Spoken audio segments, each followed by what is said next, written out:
Hello everyone, आप सबको मेरा नमस्ते and I hope all of you are doing well. आज मैं आप सबको वाल्मीकि रामायण के बाल कांड के सप्तम सर्ग यानी 70वें सर्ग को पढ़कर सुनाने वाली हूँ। पिछले सर्ग में हमने जाना कि राजा जनक का विश्वामित्र और श्री राम लक्ष्मण का सत्कार करके उन्हें अपने यहाँ रखे हुए धनुष का वो परिचय देते हैं और फिर धनुष चढ़ा देने पर श्री राम के साथ राजा जनक अपनी बेटी सीता का ब्याह करने का निश्चय प्रकट करते हैं। जब श्री राम द्वारा धनुर्भंग होता है तब राजा जनक का विश्वामित्र की आज्ञा से राजा दशरथ को बुलाने के लिए मंत्रियों को अयोध्या भेजते हैं। राजा जनक का संदेश पाकर मंत्रियों सहित राजा दशरथ मिथिला जाने के लिए उद्यत होते हैं। दल बल सहित राजा दशरथ की मिथिला की यात्रा और वहां पर राजा जनक के द्वारा उनका स्वागत सत्कार के प्रसंग को हमने जाना। इस प्रसंग में हम जानने वाले हैं कि राजा जनक अपने भाई कुशध्वज को सांकाश्या नगरी से बुलवाते हैं। राजा दशरथ के अनुरोध से वशिष्ठ जी सूर्यवंश का परिचय देते हुए श्री राम और लक्ष्मण के लिए सीता तथा उर्मिला को वरण करते हैं। स्टार्ट करने से पहले मैं विष्णु सहस्त्र नाम के अगले श्लोक को पढ़ना चाहूंगी। वृषाहि वृषभो विष्णुर्वृष पर्वा वृषोदरः वर्धनो वर्धनमानस्य विविक्त श्रुति सागरः। जो द्वादशाही यज्ञों को धर्म रूप से अपने में स्थित रखने वाले हैं, भक्तों हेतु इच्छित कामनाओं को देने वाले हैं, लोक का कल्याण करने वाले हैं, परम धाम प्राप्ति की कामना रखने वाले के लिए धर्म रूप सीढ़ियों वाले हैं, धर्म को उदर से धारण करने वाले हैं, भक्तों के द्वारा तुच्छ रूप में किए हुए अधिक रूप को बढ़ाने वाले हैं, भक्त द्वारा दी गई वस्तु को प्रपंच रूप से बढ़ाने वाले हैं, संसार से अलग रहने वाले हैं, वेद रूप जल के सागर हैं, ऐसे भगवान विष्णु हैं। तो स्टार्ट करते हैं सप्तम सर्ग। राजा जनक का अपने भाई कुशध्वज को सांकाश्या नगरी से बुलवाना, राजा दशरथ के अनुरोध से वशिष्ठ जी का सूर्यवंश का परिचय देते हुए श्री राम और लक्ष्मण के लिए सीता तथा उर्मिला को वरण करना। तदंतर जब सवेरा हुआ, राजा जनक महर्षियों के सहयोग से अपना यज्ञ कार्य संपन्न कर चुके तब वे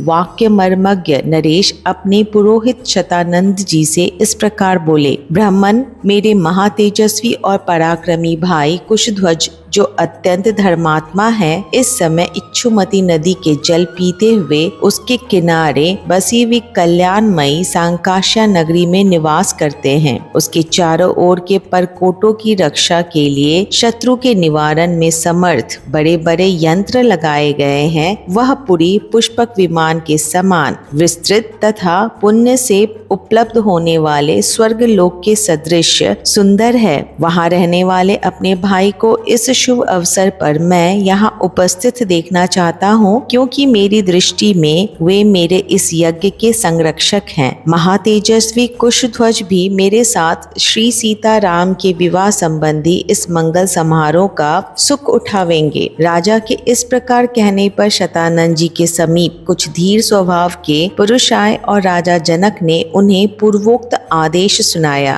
राजा की आज्ञा से वे श्रेष्ठ दूत तेज चलने वाले घोड़ों पर सवार हो पुरुष सिंह कुशध्वज को बुला लाने के लिए चल दिए, मानो इंद्र की आज्ञा से उनके दूत भगवान विष्णु को बुलाने जा रहे हों। सांकाश्या में पहुंचकर उन्होंने कुशध्वज से भेंट की और मिथिला का यथार्थ समाचार एवं जनक का अभिप्राय भी निवेदन किया। उन महावेगशाली श्रेष्ठ दूतों के मुख से मिथिला का सारा वृत्तांत सुनकर राजा कुशध्वज महाराज जनक की आज्ञा के अनुसार मिथिला में आए। वहां उन्होंने धर्मवत्सल्य महात्मा जनक का दर्शन किया। फिर शतानंद जी तथा अत्यंत धार्मिक जनक को प्रणाम करके वे राजा के योग्य परम दिव्य सिंहासन पर विराजमान हुए। सिंहासन पर बैठे हुए उन दोनों अमित तेजस्वी वीर बंधुओं ने मंत्री प्रवर सुदामन को भेजा और कहा, मंत्रीवर, आप शीघ्र ही अमित तेजस्वी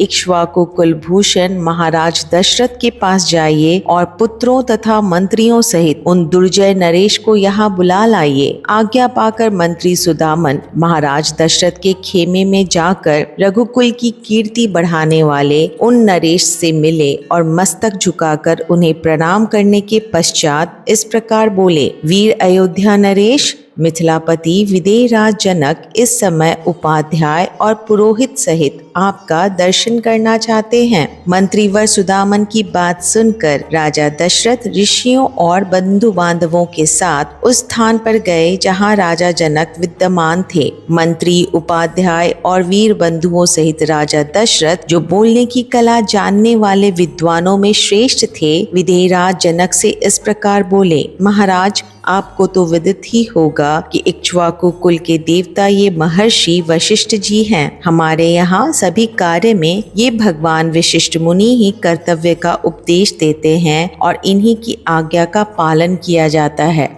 यदि संपूर्ण महर्षियों सहित विश्वामित्र की आज्ञा हो तो ये धर्मात्मा वशिष्ठ ही पहले मेरी कुल परंपरा का क्रमशः परिचय देंगे। यूं कहकर जब राजा दशरथ चुप हो गए, तब वाक्यवेता भगवान वशिष्ठ मुनि पुरोहित सहित विदेहराज से इस प्रकार बोले, ब्रह्मा जी की उत्पत्ति का कारण अव्यक्त है। ये स्वयंभू हैं, नित्य, शाश्वत और अविनाशी हैं। उनसे मारीची की उत्पत्ति हुई। मारीची के पुत्र कश्यप हैं। कश्यप से विवस्वान का और विवस्वान से वैवस्त मनु का जन्म हुआ। मनु पहले प्रजापति थे। उनके इक्ष्वाकु नामक पुत्र हुआ। उन इक्ष्वाकु को ही आप अयोध्या के प्रथम राजा समझे। इक्ष्वाकु के पुत्र का नाम कुक्षी था। वे बड़े तेजस्वी थे। कुक्षी से विकुक्षी नामक कांतिमान पुत्र का जन्म हुआ। विकुक्षी के पुत्र तेजस्वी और प्रतापी वाण हुए। वाण के पुत्र का नाम अनरण्य था। वे भी बड़े तेजस्वी और प्रतापी थे।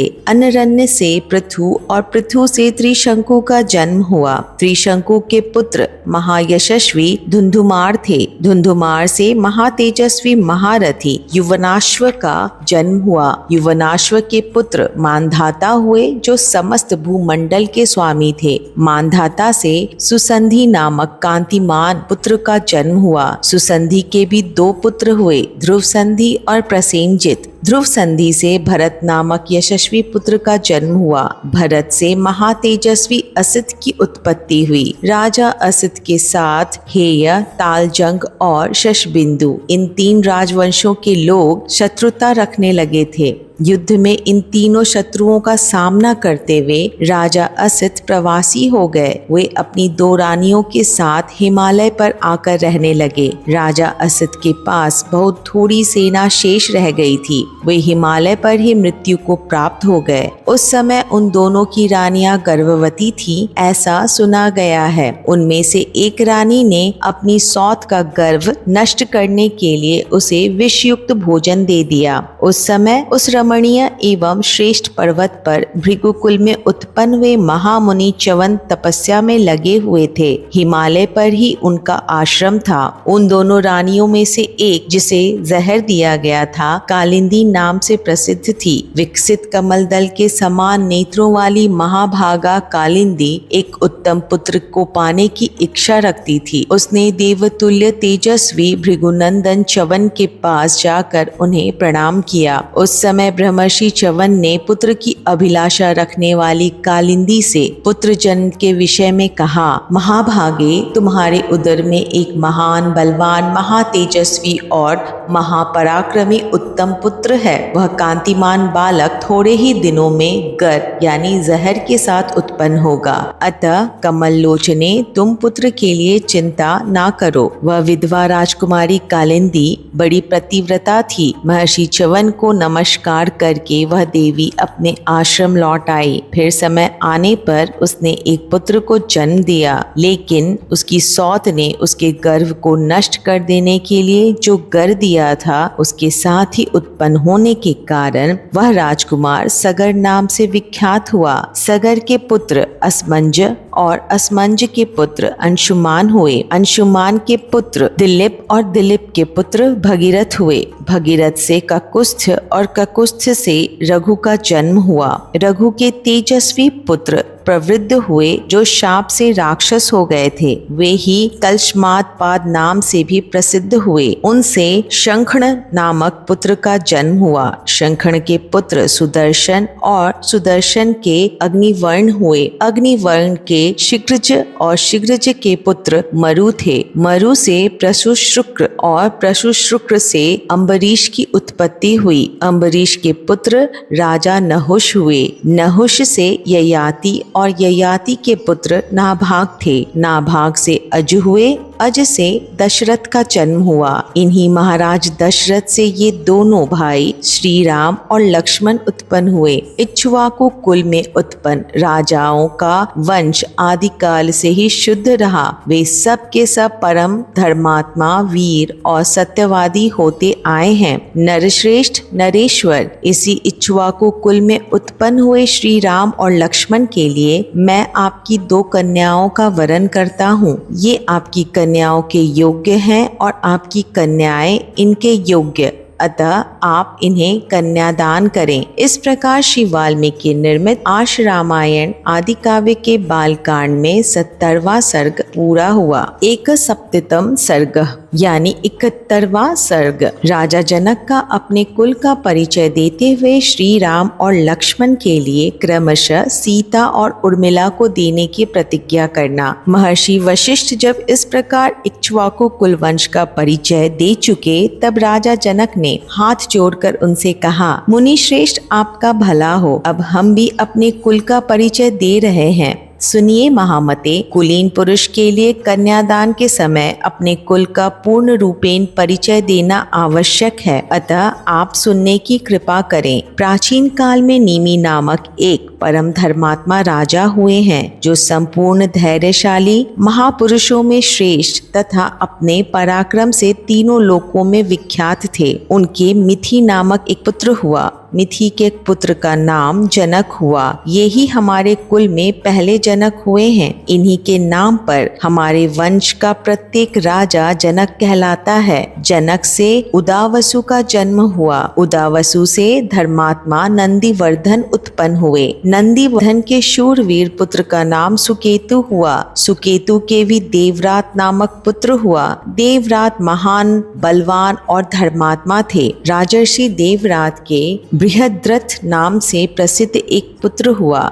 बृहद्रथ से पुत्र महावीर हुए, जो शूर और प्रतापी थे। महावीर से सुधृति हुए, जो धैर्यवान और सत्य पराक्रमी थे। सुधृति के भी धर्मात्मा धृष्टकेतु हुए, जो परम धार्मिक थे। राजर्षि धृष्टकेतु का पुत्र हर्यश्व नाम से विख्यात हुआ। हर्यश्व के पुत्र मरु, मरु के पुत्र प्रतिंधक तथा प्रतिंधक के पुत्र धर्मात्मा राजा कीर्तिरथ हुए। कीर्तिरथ के पुत्र देवमीर नाम से विख्यात हुए। देवमीर के विबुध और विबुध के पुत्र महिद्रक हुए। महिद्रक के पुत्र महाबली कीर्तिरात हुए। राजर्षि कीर्तिरात के महारोमा नामक पुत्र उत्पन्न हुआ। महारोमा से धर्मात्मा स्वर्णरोमा का जन्म हुआ। राजर्षि स्वर्णरोमा से हर्षरोमा उत्पन्न हुए। धर्मज्ञ महात्मा राजा हर्षरोमा के 2 पुत्र उत्पन्न हुए, जिनमें ज्येष्ठ तो मैं ही हूँ और कनिष्ठ मेरा छोटा भाई वीर कुशध्वज है। मेरे पिता मुझ ज्येष्ठ पुत्र को राज्य पर अभिषिक्त करके कुशध्वज का सारा भार मुझे सौंप कर वन में चले गए।